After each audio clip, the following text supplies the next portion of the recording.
ਕੂਲਾ ਖੋਲ ਕੇ ਲਾ ਕੂਲਾ ਖੋਲਾਂ ਜੇ ਇੱਥੇ ਪਾ ਦਈਏ ਇਹਨੂੰ ਇੱਥੇ ਇਹ ਵੀ ਠੀਕ ਹੈ ਇੱਥੇ ਲਾ ਦੇਣੇ ਇਹਨੂੰ ਪੈ ਜਾਣਾ ਹਾਂ ਪੈ ਗਿਆ ਤੇ ਵੀ ਨਹੀਂ ਜਾਣਾ ਇਹਦੇ ਉਹ ਵਿੱਚੋਂ ਉਹ ਪੂਰਾ ਪੂਰਾ ਕਰਕੇ ਬਿਲਕੁਲ ਪੈ ਗਿਆ ਉਹਨੂੰ ਉੱਧਰ ਵੀ ਲਾ ਕੇ ਥੱਲੇ ਥੱਲੇ ਕੱਸੇ ਹੋਣਾ ਆ ਸਕਰੂ ਲਾ ਦਾਂਗੇ ਇਹਨੂੰ ਪਹਿਲਾਂ ਇੱਥੇ 10 ਕੇ ਸਕਰੂ ਲਾਓ ਬਾਅਦ ਚ ਹਾਂ ਸਕਰੂ ਪਹਿਲਾਂ ਲਾ ਲੈਣੇ ਨਿਸ਼ਾਨੀ ਲਾ ਕੇ ਬੜਾ ਰੱਖਿਓ ਤੇ ਨਿਸ਼ਾਨੀ ਲਾਓ ਇੱਥੇ ਹਲਾਇਓ ਨਾ ਬਿਲਕੁਲ ਪੂਰਾ ਤੁਹਾਡਾ ਪੂਰਾ ਇੱਕ ਮਿੰਟ ਇੱਥੇ ਰੱਖੋ ਇੱਥੇ ਗਿਆ ਲਾ ਇਹ ਆਉਟਾ ਇੱਥੇ ਬਣੂਗਾ ਲੈ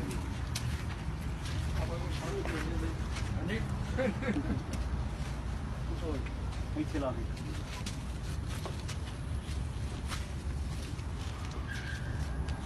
ਹਾਂਜੀ ਵਾਹਿਗੁਰੂ ਜੀ ਕਾ ਖਾਲਸਾ ਵਾਹਿਗੁਰੂ ਜੀ ਕੀ ਫਤਿਹ ਜੀ ਬਾਈ ਜੀ ਸਭ ਤੋਂ ਪਹਿਲਾਂ ਤਾਂ ਸਾਰਿਆਂ ਨੂੰ ਬੇਨਤੀ ਹੈ ਵੀ ਤੁਸੀਂ ਵੱਧ ਤੋਂ ਵੱਧ ਇਸ ਲਾਈਵ ਨੂੰ ਸ਼ੇਅਰ ਕਰਨਾ ਤੇ ਤੁਸੀਂ ਪੁੱਛਦੇ ਹੋਵੋਗੇ ਵੀ ਇਹ ਲਾਈਵ ਕਰਦੇ ਅੱਜ ਫਟੀਆਂ ਨਾਲ ਕੀ ਕਰ ਰਿਹਾ ਮਸਲਾ ਅੱਜ ਬਹੁਤ ਅਹਿਮ ਮਸਲਾ ਵੀ ਜਦੋਂ ਸਿੱਖ ਕੌਮ ਦਾ 23 ਮਿਲੀਅਨ ਤੋਂ ਵੱਧ ਸਿੱਖ ਜਿਹੜਾ ਅੱਜ ਮੋਦੀ ਦੀ ਰਜੀਮ ਦੇ ਥੱਲੇ ਖਤਰੇ 'ਚ ਆ ਸਾਡੇ ਧਰਮ ਨੂੰ ਖਤਰਾ ਕੱਲਾ ਸਿੱਖਾਂ ਦੇ ਧਰਮ ਨੂੰ ਖਤਰਾ ਨਹੀਂ ਸਾਡੇ ਮੁਸਲਮਾਨ ਭਰਾ ਜਿਹੜੇ ਕਸ਼ਮੀਰ ਦੇ ਵਿੱਚ ਨੇ ਉਹਨਾਂ ਨੂੰ 8 ਲੱਖ ਤੋਂ ਵੱਧ ਨੂੰ ਘਰਾਂ ਦੇ ਵਿੱਚ ਕੈਦ ਕੀਤਾ ਹੋਇਆ ਛੋਟੇ ਛੋਟੇ ਨਿਆਣਿਆਂ ਦੇ ਪੈਲਟਸ ਗੰਨਾਂ ਮਾਰ ਕੇ ਉਹਨਾਂ ਦੀਆਂ ਅੱਖਾਂ ਦੇ ਉੱਤੇ ਸ਼ਰੇ ਤੁਸੀਂ ਦੇਖੋ ਕਿਵੇਂ ਧੀਆਂ ਭੈਣਾਂ ਦਾ ਰੇਪ ਕਰਦੇ ਆ ਜਿਵੇਂ ਸਾਡੇ ਨਾਲ ਜੂਨ 84 ਦੇ ਵਿੱਚ ਹੋਇਆ ਸਾਡਾ 1.5 ਲੱਖ ਸਿੰਘ ਸਿੰਘਣੀਆਂ ਸ਼ਹੀਦ ਕੀਤਾ ਤੇ ਅਸੀਂ ਸਾਰੀ ਦੁਨੀਆ ਨੂੰ ਦੱਸਦੇ ਫਿਰਦੇ ਆ ਕਿ ਸਾਡਾ ਸਿੰਘ ਸਿੰਘਣੇ ਜਿਹੜੇ ਸ਼ਹੀਦ ਹੋਏ ਆ ਤੇ ਉਹ ਜੈਨੋਸਾਈਡ ਜਿਹੜੀ ਅੱਜ ਇਹਨਾਂ ਨੇ ਮੋਦੀ ਰਜੀਮ ਨੇ ਮੋਦੀ ਦਾ ਸਾਰਾ ਜਿਹੜਾ ਲਾਣਾ ਉਹਨਾਂ ਨੇ ਇਹ ਅੱਜ ਕਸ਼ਮੀਰ ਦੇ ਵਿੱਚ ਜਿਹੜੀ ਸ਼ੁਰੂ ਕੀਤਾ ਹੋਇਆ ਉਹਦੇ ਲਈ ਅਸੀਂ ਗੋ ਬੈਕ ਮੋਦੀ ਜਿਹੜੀ ਆ ਮੋਦੀ ਭਗਤਾਂ ਨੇ ਇੱਕ ਰੈਲੀ ਰੱਖੀ ਆ ਮੋਦੀ ਸੱਦਿਆ ਹਿਊਸਟਨ ਟੈਕਸਸ ਦੇ ਵਿੱਚ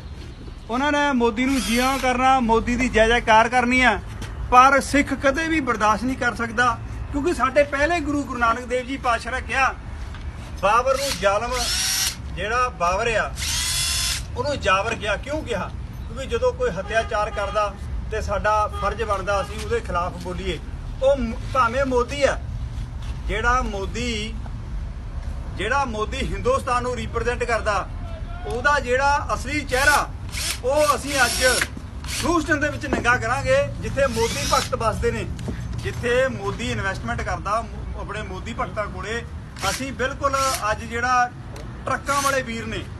ਉਹਨਾਂ ਲਈ ਅਸੀਂ ਆਪ ਖੁਦ ਆ ਕੇ ਜਿਹੜਾ ਟਰੱਕਾਂ ਦੇ ਪਿੱਛੇ ਬੈਕ ਤੇ ਵੱਡੇ ਵੱਡੇ ਪੋਸਟਰ ਲਾ ਰਹੇ ਆ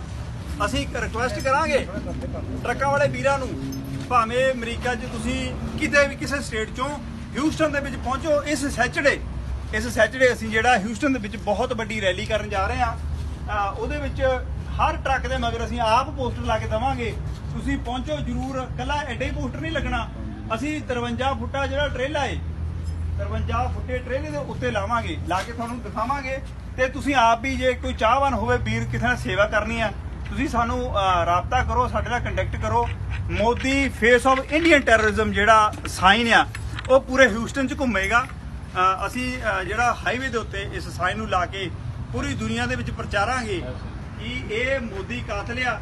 ਇਸ ਜਮਾਤ ਨਾਲ ਸਿੱਖਾਂ ਨਾਲ ਜੈਨੋਸਾਈਡ ਕੀਤੀ ਆ ਇਸ ਜਮਾਤ ਨਾਲ ਕਸ਼ਮੀਰੀਆਂ ਨਾਲ ਜੈਨੋਸਾਈਡ ਕੀਤੀ ਆ ਇਹੀ ਜਮਾਤ ਜਿਹੜੀ ਆ ਘੱਟ ਗਿਣਤੀਆਂ ਜਿਹੜੇ ਧਰਮ ਵਾਲੇ ਲੋਕ ਨੇ ਉਹਨਾਂ ਦੇ ਉੱਤੇ ਹੱਤਿਆਚਾਰ ਕਰਦੀ ਆ ਮੈਂ ਤੁਹਾਨੂੰ ਸਾਈਨ ਜਿਹੜਾ ਲਾ ਕੇ ਹੁਣ ਦਿਖਾਉਣਾ ਵੀ ਇਹ ਕਿਵੇਂ ਲੱਗਦਾ ਸਾਈਨ ਮੋਦੀ ਦਾ ਜਿਹੜਾ ਮੰਨ ਲਓ ਜੇ ਕੋਈ ਕਹਿੰਦਾ ਨਾ ਵੀਰ ਵੀ ਆਹ ਦੇਖੋ ਅਸੀਂ ਇੱਕ ਫੱਟੀ ਲਈ ਪੱਕੇ ਜਿਹੜੇ ਪੇਜ ਉਹ ਕੱਸਣੇ ਅਸੀਂ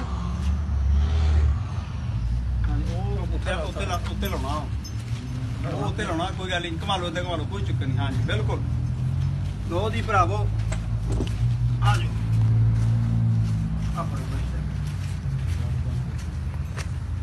ਇਹ ਟਰੇਲੀਆਂ ਦੇ ਨਾ ਪੱਕਾ ਹੀ ਜੜ ਦੇਣਾ ਜਗਾੜ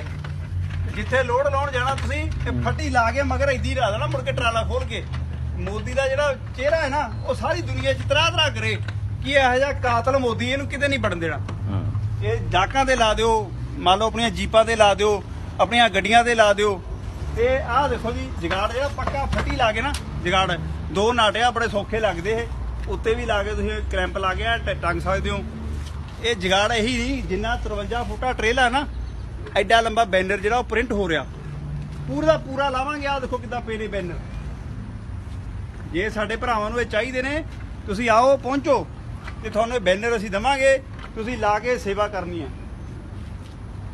ਵਾਹਿਗੁਰੂ ਜੀ ਕਾ ਖਾਲਸਾ ਵਾਹਿਗੁਰੂ ਵਾਹਿਗੁਰੂ ਜੀ ਕੀ ਫਤਿਹ ਜੀ।